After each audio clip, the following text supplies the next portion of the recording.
Tapos set natin yung valve clearance natin.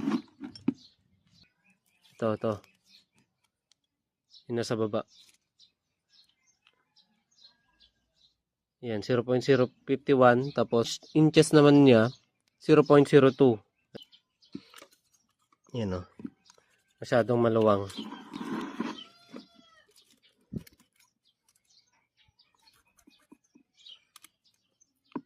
Okay, migpit masyado. Ayan. So, dapat, ayan o. Kung naririnig nyo yung gaspang niya, ganyan dapat.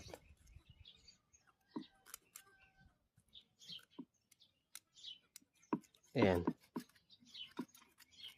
Tapos, pigpitan nyo lang. Ayan. May dragging. Ayan siya. Goods. Ayan.